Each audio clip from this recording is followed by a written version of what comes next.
Okay, we're going to rock and roll. We've spent the last 2 days talking about how to make things happen, how to build a sustainable future, challenge the fact that we can get to a 2-degree world, we can build a future that will survive for our kids and build a sustainable economy. We heard from executives in the utility industry. We've heard from executives in just about every sector. The clear message of the last 2 days was, with or without Washington policy, we need to get there, we can get there, we must get there, and we will get there. There is no question that policy, though, is a part of it. And if we don't have leadership in Washington, we've got a perfect place to look for to show us that we can get there to a sustainable future. I am about to introduce the governor of California, and he is the perfect example. I could go through the facts of how the economy is thriving and how jobs have been created and how education is doing better and how the state acted to deal with the drought in about one of the smartest ways possible. Or the fact that this state has proven that we can bring a carbon footprint down without harming the economy in a way that creates jobs in every sector of the renewable economy. That's been done by somebody who refuses to say no, who is audacious as hell, who is visionary, who is smart, but who is never going to take an answer anything short of we can get there. We can build in a sustainable future, an economy, a planet that will last for our children, and jobs that are jobs for our future. It is absolutely my pleasure to introduce the visionary, the leader, the guy who knows how to make things happen, who is willing to stand up to Washington when they're not making sense, but who knows what the North Star is and who is going to get us there. I am honored to introduce Governor Jerry Brown.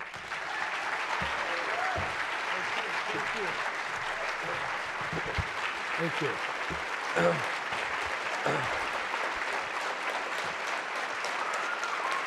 So, thank you very much.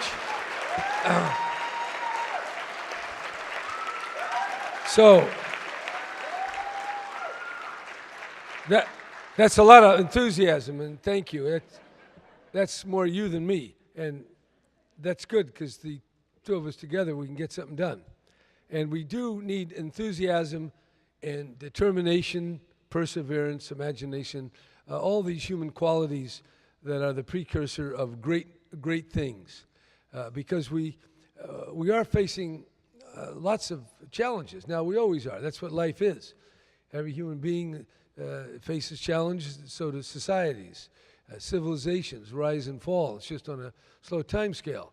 But I think it's important to maintain the balance between enthusiasm and optimism and can-do with the sober understanding that things can go seriously off the rail. And the prosperity that we all enjoy, the luxury that we have, the ease and the comforts, the technology, the innovation, it can cloud our observation, our understanding of how dangerous the risks are. I mean, there are serious risks facing all of us, facing humanity. And not to put a damper on it, I just want to quote Martin Rees. How many people here have ever heard of Martin Rees? Raise your hand. One person, okay. 2 people. Okay, so you don't read a lot. Okay, I get that. Martin Rees is a royal astronomer in Great Britain, and he's written a number of books. Go to Google, type in his name. Anyway, Martin Rees said a few years ago that he felt that the chances of humanity still being around at the end of this century was about 50%. And others have made similar predictions. So I just put that out as a very thoughtful, esteemed, educated person saying, hey, watch out. Now, when you look at, I want to set up the challenges so we don't get too complacent. And on the other hand, you got to be enthusiastic enough to believe that you have the efficacy and the capability of making a difference. So it's really the narrow ridge that we have to maintain in our journey through our lives. But if you look around, I mean, really stupid stuff is going on. And I know everybody's smart. I know everybody got good grades in school if they're in positions of power and all that stuff.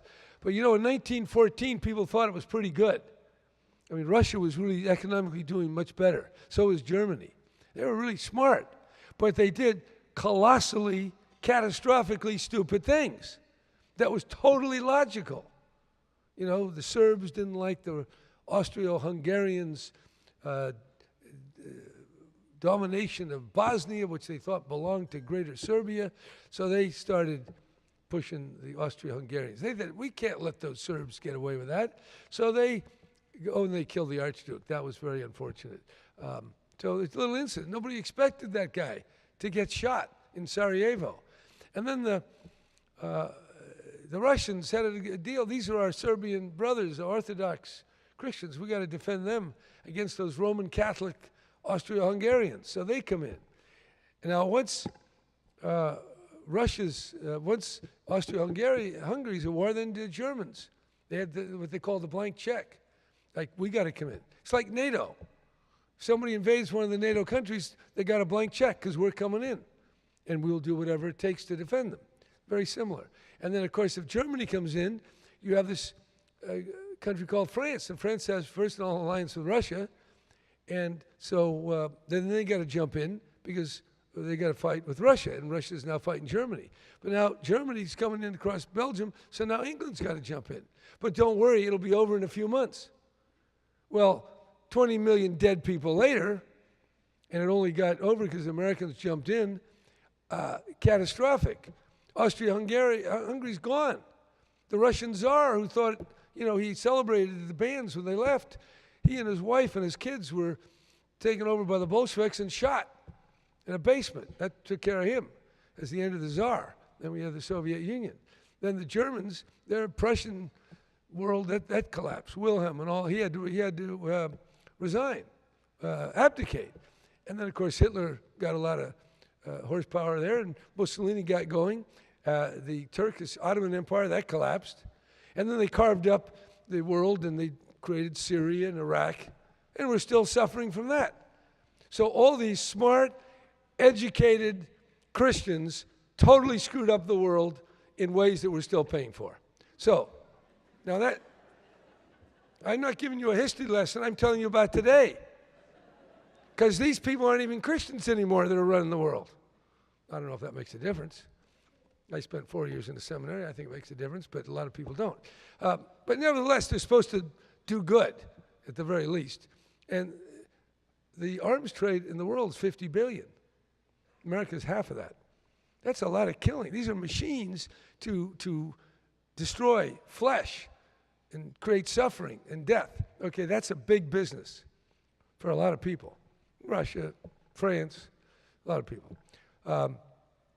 Same time, everybody's getting their nuclear bombs modernized. I mean, God help us if we didn't have modernized nuclear bombs. They were kind of Model T bombs.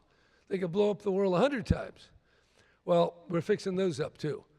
$1 trillion, they say. About 35 billion a year. That's 350 billion every 10 years. That's $1 trillion. That's the plan. That's the Obama plan. We haven't even heard the Trump plan because that's even bigger. And so that's what, and then of course Russia's testing a bunch of nuclear bombs. And Russia and America have 7,500 each. It only takes about 100, maybe 50 each would create a global cooling that would probably create a devastation to the harvest and probably kill 1 billion people right there. That's pretty good science. And then China's only had 400, and now they see everybody else, so they better do it. And by the way, if Russia starts testing, then America will test, and if we test, India will test, Pakistan will test. And I even mentioned North Korea. So that's a big problem. And then you got all this nuclear material sitting around that we're too busy arguing with Russia to join together to try to bring it under control. But any of that nuclear material, you put a bomb together, you can get it into get into one of our big cities, you could kill 80 million people, and 80,000. So that's the nuclear. I just put that off to the side because I'm not going to talk about that. I just want you to know that smart people historically have done really stupid things. And the most important thing that we can do is make sure that our smart people don't do that. That's really important. The doctors call it do no harm. But we're doing a lot of harm.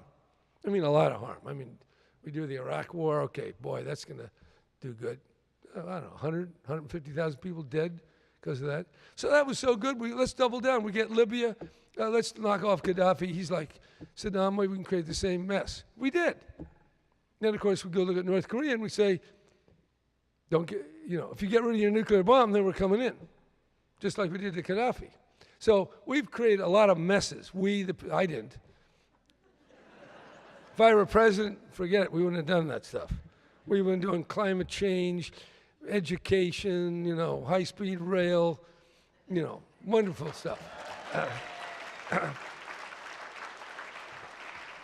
So anyway, I just wanted to say those are problems out there. And then we have other things. We got the retirees. We're getting older. America's only 4.5% of the world, and people are getting older. I'm getting older. And, we're going to have more retiree health care. We got the Medicare. We got Medicaid. We got a huge trillions of dollars of deferred maintenance on our highways. We got a lot of poor people that are getting poorer. We got the gap that's growing. We got a lot of stuff. We got the student debt's 1.4 trillion. 20, 30 years ago, it barely existed. So we got a lot of. So how are we going to solve this need for more public investment? We're going to cut taxes massively. Cut them. Yeah, cut everything. Just don't worry. Give the government less money. And then magically, more money will appear. That's called supply-side economics. That maybe it's happening. I don't know if it's happening, but they're talking it's only like 7 trillion, the deficit, if Trump gets what he's proposing. Now, he's not going to get what he's proposing, but he might cut him close. So we got all those things. Now, in the face of all that, we got this issue of a sustainable world, a sustainable economy, which you're all here to talk about. And I want to talk about it. That's my subject, but I just want to make sure you don't get too comfortable in sustainability, because we ain't sustainable. No way, no how. I'm sorry to report that. We're not. Not even close. So just live with that for a moment or two. And I'm not some guy sitting on a bar stool pontificating. I've been around a lot. Been around politics for 50 years. I've seen them all. And I've been through campaigns. I've run for office more than any living human being. I've had consultants. I've done targeting. I've smeared my opponents. I've done everything. I've done it. You name it. I've done stupid things. I got defeated. I'm temporarily in power, and I'm enjoying it very much.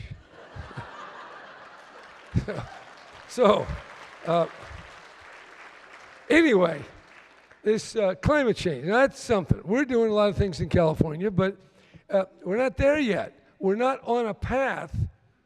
That terrible we, it's too ambiguous. America, corporations, labor unions, America, we're not there yet. And then Trump wants to go the other way.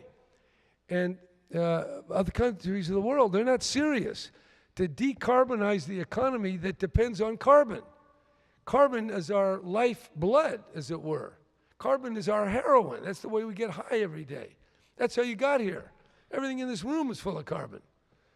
This microphone, this is carbon here. It's plastic, right? This is carbon. I mean, unless it's rubber. I don't know what the hell it is. But it's got some carbon in it. So to get that out, and we're not going back to loincloths, well, we got to be really innovative. We've got to be creative, and we're going to have to change a lot of things. So we have ways of doing that. We have our cap and trade program, and we haven't got it renewed yet. We have to do that, so that's a big challenge in California. But we have goals. We know, for example, or I don't know if anybody else does, that we emit about 340 million tons a year of CO2 equivalents, and by 2030 we want to be about around 265. That's really tough. But at least we know the goal. Most people, most governors, most mayors, they can't tell you how much greenhouse gas is coming out. You first got to know how much is being generated. You got to know. Planes, ships, dairies, cars, everything. So we have to shift that, and you can do it with a carbon tax. You can do it with cap and trade. You can do it with regulation. You certainly need innovation. We certainly need to expand electric cars. We got 300,000 or 400,000 in California. We want to have 3 or 4 million in the next 10 years. It's a big challenge. It's a big challenge. And so all those are the things we got to do. And in order to get it done, can't just have politicians. We need business. We need people in the nonprofit sector. We need university presidents. They do most of their fundraising. That's kind of their big thing. They don't get as much money from government. But we need them to be leaders, moral leaders. We got to wake up. When World War II started, Roosevelt just one day said, no more cars. We're going to have tanks and Liberty ships and airplanes. And we did. Well, somebody's got to say, no more oil-guzzling cars. We want electric cars or hydrogen cars. We got to have clean cars. And to do that, we need people to push government, to push the newspapers, the thinkers, the people who can make decisions and impact policy. China is pushing very hard. They have a mandate for electric cars, and they're pushing. So that is a hopeful sign. China's not a perfect country by any means. They have lots of issues that we would find quite objectionable.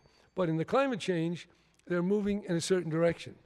They're probably doing that because of all the pollution. And a lot of that pollution is also greenhouse gases, black carbon. That's bad stuff to breathe. And we had a lot of that in L.A. 50 years ago, and we cleaned it up.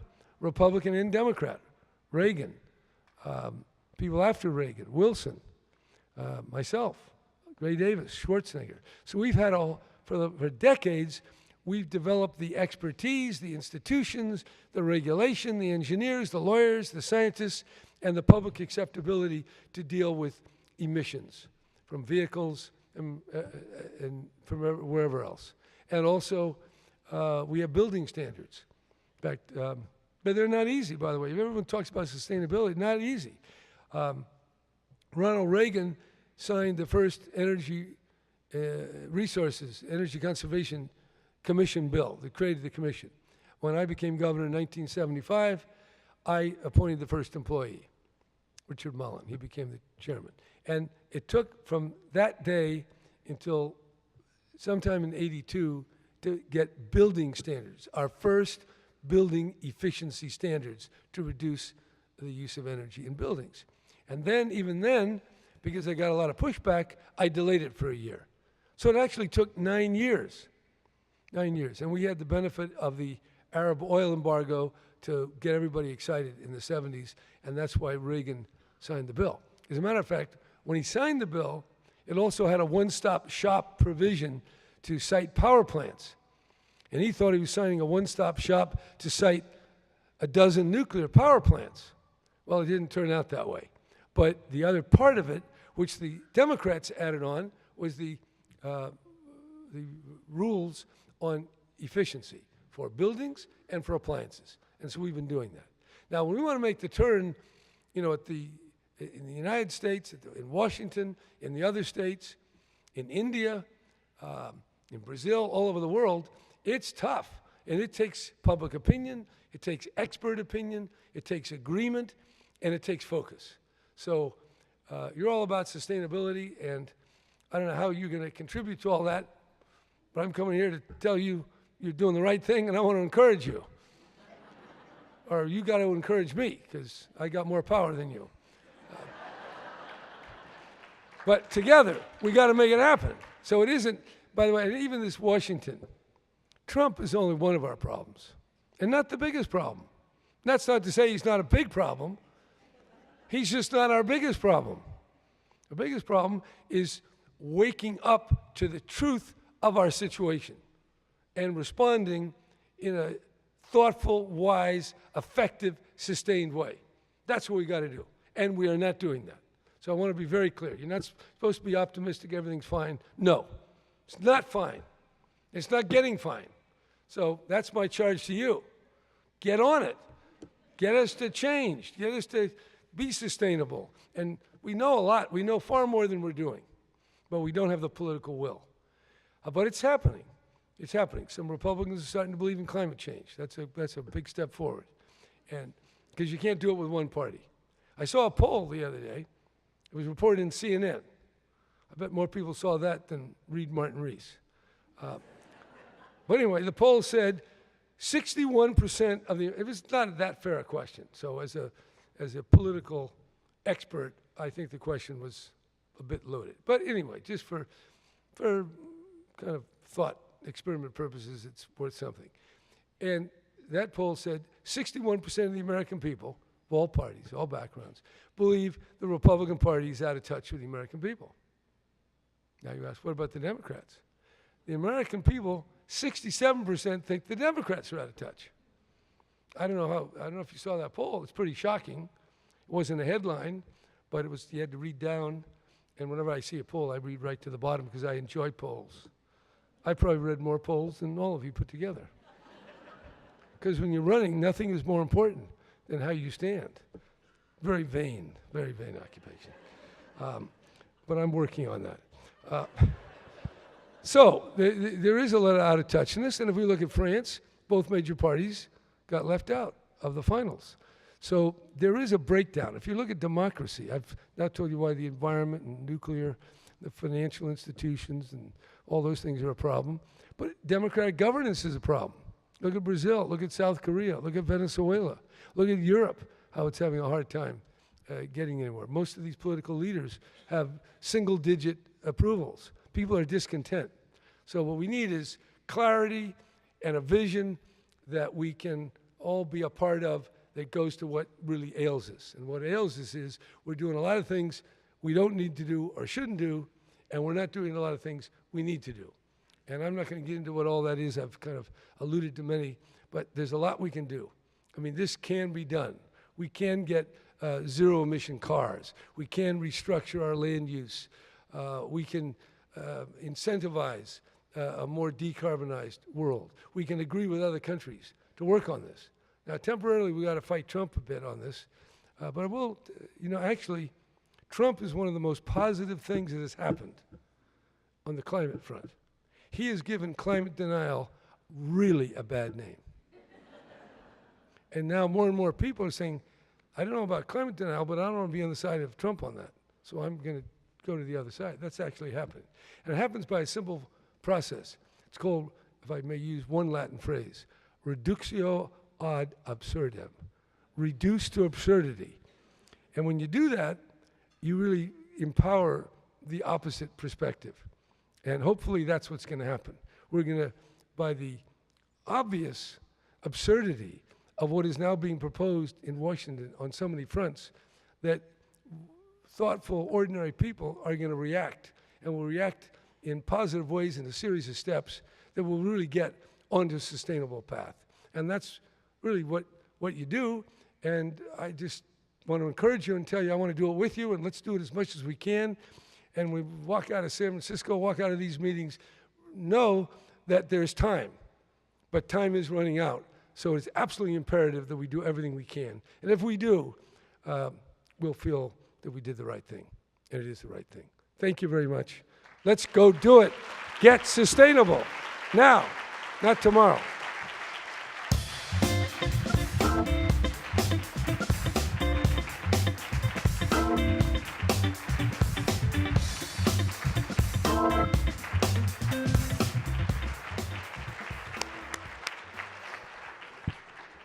Okay, as I send you off, or you take yourselves off, but send you off from what I hope was 2 days of scheming, of thinking, but of doing what the governor just said.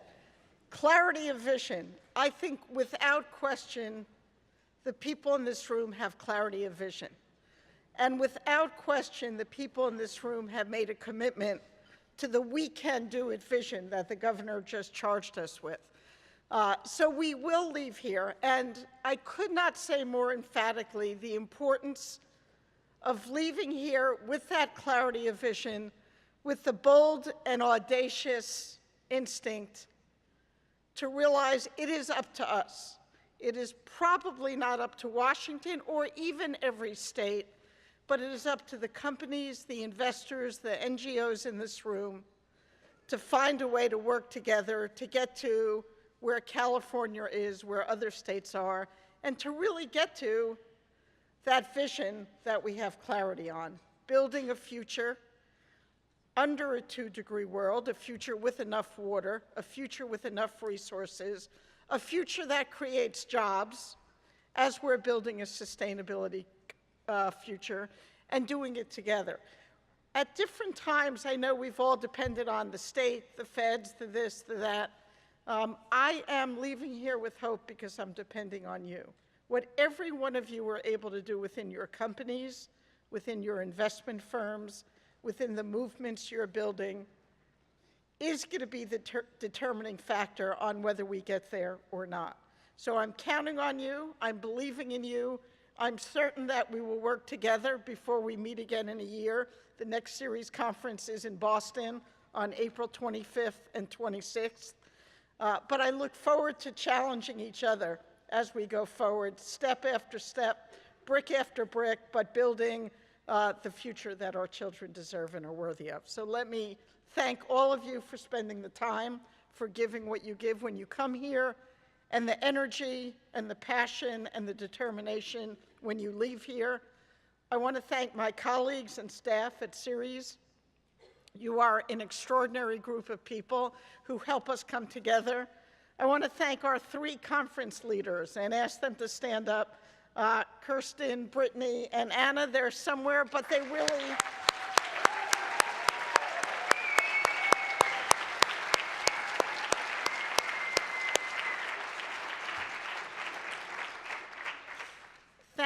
Thank you to our sponsors. Travel well, and know that we're ready to dig in. Come Monday of next week, give us a day to get home, but every idea that was surfaced here, every new plan that we talked about, we are ready to dig in. As the governor said, we need that vision, and I believe we have it, and we need to go forth and do it. Thank you for all that you're doing. I look forward to working with you. You're great.